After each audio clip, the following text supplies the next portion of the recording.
If you would focus with me on the slide for just a minute, because it's going to be kind of the core of what I want to talk about.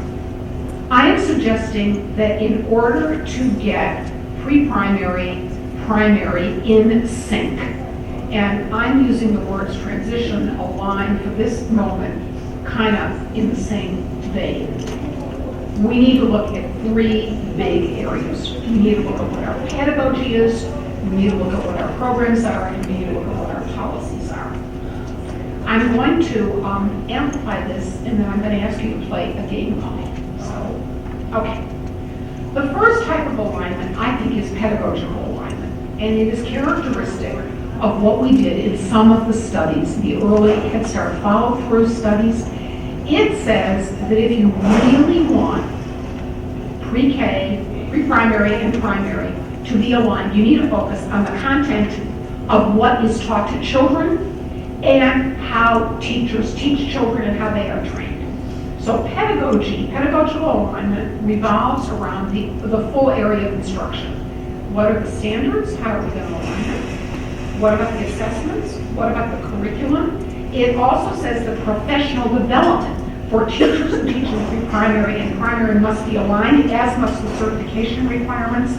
And we must attend to how the classrooms are going to be effective learning environments.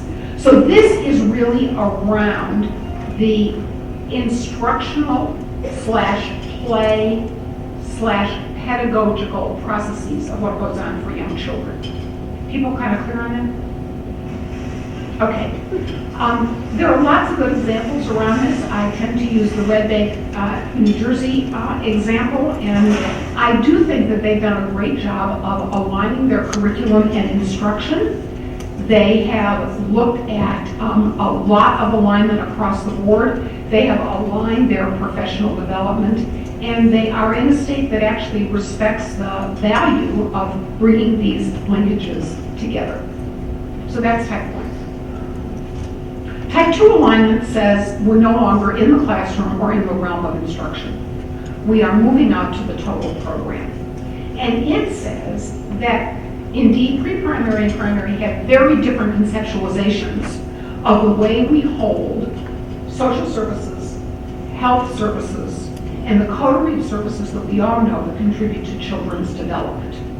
And so this says that we need to focus on the programs as the unit of change. And that there need to be linkages, and this is where the horizontal and the vertical comes in. There need to be linkages with lots and lots of community services. There need to be linkages with parents and families in ways that are really meaningful. And we have had a ton of efforts that both domestically and internationally would focus on this. The entire history of the community schools initiatives in K-12 education has been this. Anybody who doubts this can go back to the National Society for the Study of Education yearbook since 1937 and will note the community schools were on the minds of K-12 education in this country. We have had child-friendly schools, we have had the Ready Schools efforts, we have had school-based reform initiatives. And I would like to use the Ohio Spark, Joni, as an example here, that I really think that when you think about programmatic alignment, we've got a fabulous model in Spark. That indeed it thinks about focusing on transitions very much at the parent level, at the school level, across the board in terms of social services, and indeed in the words of the originators of Spark, Joni and her wonderful colleagues, we know that we've used Spark to make some real important changes in Ready schools within the state of Ohio. But if you take a look, it provides home visits, parent support, school transitions teams, principal leadership training. It's there, guys. We've got the models. Okay, alignment type 3 is different. It moves us not like 1 in the classroom, not like 2 in the program, but level 3 into state legislatures and federal legislatures. It is dealing with policy. It says that indeed you can do isolated programs, you can do isolated activities, but they will not be sustained unless we have durable policies that can institutionalize these kinds of linkages. It encompasses the incentives, the laws, the acts, the legal provisions that govern our services for for young children. And indeed, it says that we need to create both durability in the direct services for children, that is, who is enrolled, and what our financing provisions are for the enrollment durably of children. And we need also to develop the infrastructure or the continuity of services that exists across the board.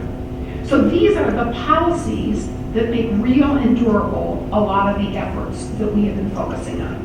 It is the reason why so many of you are focusing on governance and accountability, and I do believe this is the core, the underpinning of the system. It's the reason why we need to focus on finance to assure that we end up with the equalization of fiscal investments between early education and K. Some states are thinking about how we're going to get early childhood into the school funding formula in a way that is durable. It really is talking about what we in the field have been talking about for a long time, that equitable compensation for staff who are working in pre-primary and primary.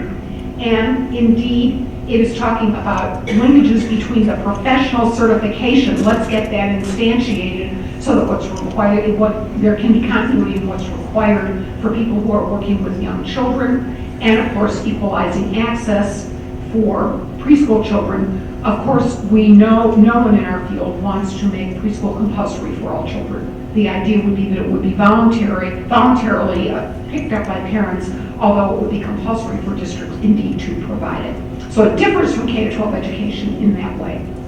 Is that more clear? K-12 is not K, but depending on the states, it's compulsory. We're not talking about that. But if you're getting a feeling of what I mean by policy.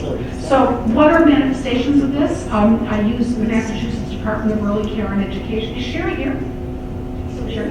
Massachusetts here? She'll be here. Okay, good, okay. Anyway, I think by now everybody in this room is aware of the wonderful work that's going on in Massachusetts, instantiated in legislation to have a permanent office for young children that oversees early care and education services for children from birth to 14. We all know the responsibilities that it has. They are broad-based and indeed not easy to implement, but there is a structure that puts early childhood education on comparable footing with K-12 and, by the way, with higher education. So I just want to say that we are making progress, everybody. Okay. Is the distinction between pedagogical, programmatic, and policy clear? Okay. Would you all please take out a piece of paper?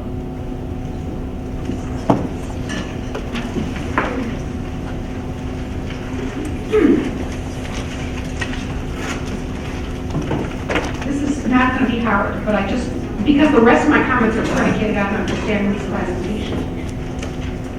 Okay, number from 1 to 7, top to bottom.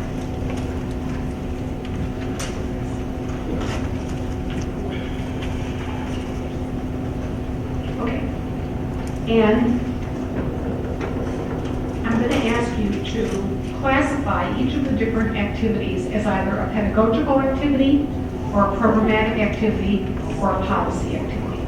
Okay? A is pedagogical, B is programmatic, and C is policy. Okay?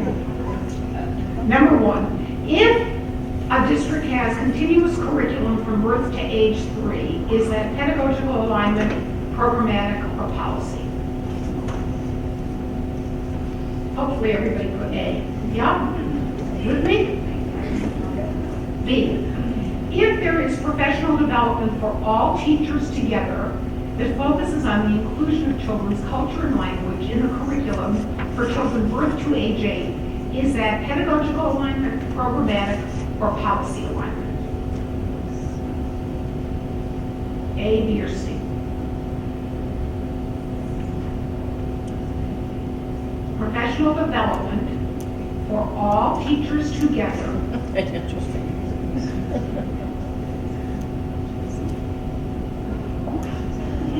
Anybody get it right? People get it right? No. Yeah. Why is it pedagogy? It's pedagogy because what you're ultimately trying to do is to improve the nature of instruction for children. It doesn't say that we have a law that says that all policies must be instituted, that all professional development must be thus, right? So it ends up being pedagogical. Okay. Third, some program that serves previously unenrolled preschool children to prepare them for kindergarten. What's an example? Pedagogical, programmatic, or policy? There's kind of a big giveaway. I could have been smarter about this. I hope everybody got that one. It's setting up a special program that is bounded, that has intentionality for a purpose that is germane to easing children's transitions to school. Okay, number 4, a home visiting program for infants and toddlers. But you get the focus here. This one was designed to be a little bit more tricky, I guess it was. Okay, government office in charge of all services for children birth to age 8. A, B, or C? C. Okay. A single teaching credential and salary scale for pre-K to 3rd grade teachers. Yeah? Are we together? Okay. Equal per child fiscal investments in preschool education, K to 12. This is my favorite. I want to live this long. What is it? Great. Okay. All right. So why did I spend time on this? And how is this germane to everything I've said before? I'm calling the thing the wheel. And you may want to develop your own wheels. It doesn't matter. There are probably a million refinements that we could make on this. But what I want to say is that as you, as leaders in your state, are thinking about which of all of these kinds of linkages you can make, that I really would encourage you to think about this wheel or your own wheel as a planning tool. And how do I see using it? I see taking the things that you are doing and slotting it into one of the 3 sections. So if you are working on curriculum alignment, if you are working on standards alignment, you would be heavy in that 3rd. You may not be very heavy in the policy stuff. It gives you a very, in fact, I've used this internationally, and it does work. It gives you a very clear picture of where indeed you are focusing your work. I've seen people who've presented this to ministries as making case, and they shaded them. Macedonia actually shaded theirs. We're doing really good in this area, and they had a bright red, and we're doing really bad in the green area, and so they made it really, really light green. My point is that it can be used as a way to evaluate what you are doing and as a way to think ahead. Now, that's mapping what exists.